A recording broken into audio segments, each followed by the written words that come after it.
Well, we're on the road today in Narragansett. Michaela Johnson down on Narragansett Beach, lucky her.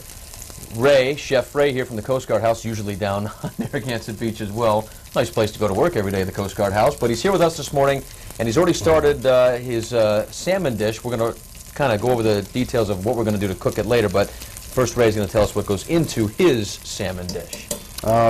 So we're preparing a pan-roasted salmon with a summer vegetable succotash, which is actually, its origins began in Narragansett with the Narragansett Indians, and consists of mainly corn, and we're using fava beans and some really nice fresh grape tomatoes, some Brussels sprouts, some fingerling potatoes, and we're going to finish it with a corn custard and saffron vinaigrette. Nice, nice. So, Coast Guard House this time of year, I mean, there isn't a better spot to go to down there, right? Not at all. What's kind of some of the specials and more popular items on your menu right now?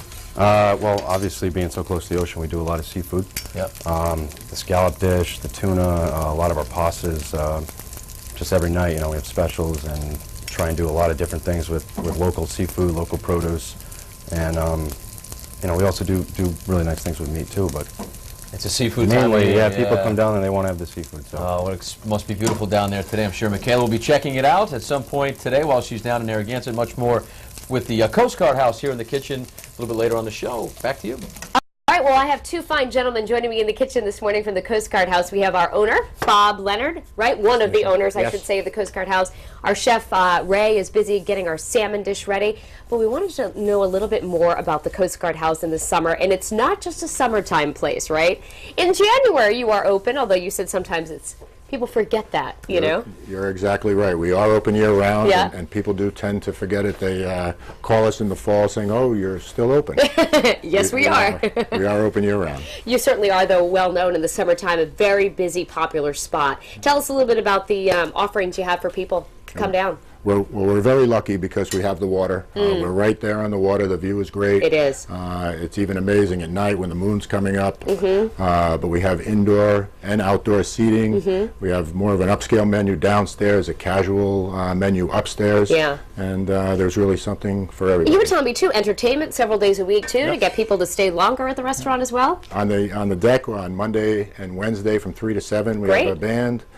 Downstairs in the lounge on Friday and Saturday evening, we have somebody from 9 to close. I mean, the architecture of the Coast Guard House is just so tremendous. It's one of those spots everybody's familiar with in photos. But if you haven't been down there in a while, maybe this summer's the time to get down there and enjoy another meal. So you're open for lunch and dinner, right? We're open for lunch, dinner, 7 days a week. We do brunch on Sunday from 10 to 2.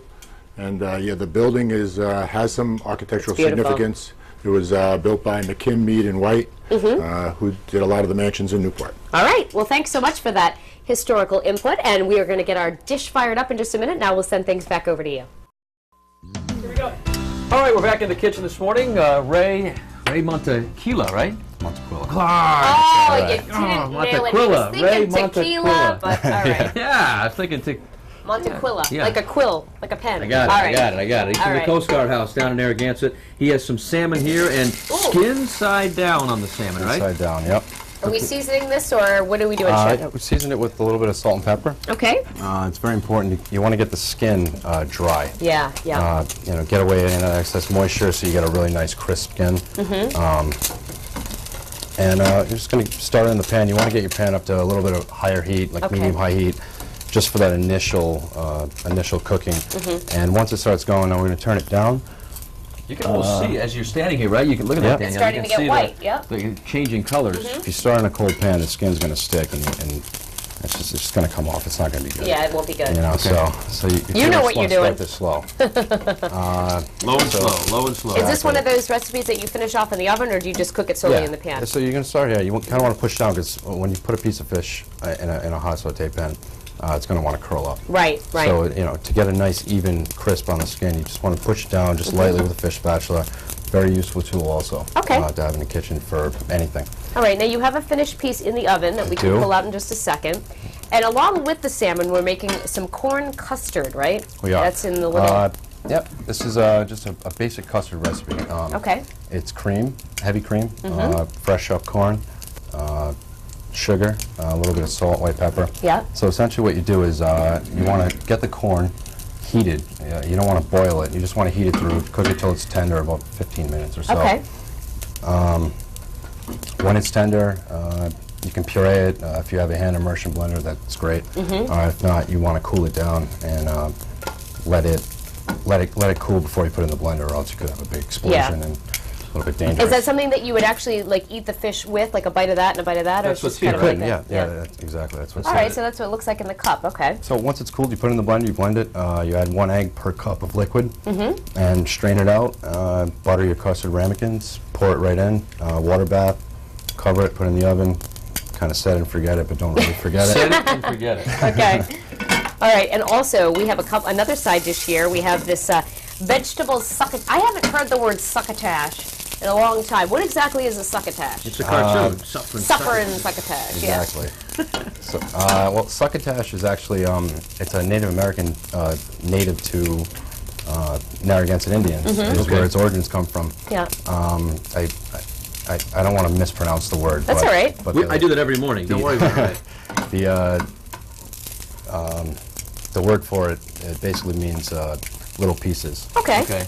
So do you want me to get that going over here? What do we need to put in the All right, pan? so we're going to start. We're going to start with a little bit of unsalted butter. Okay.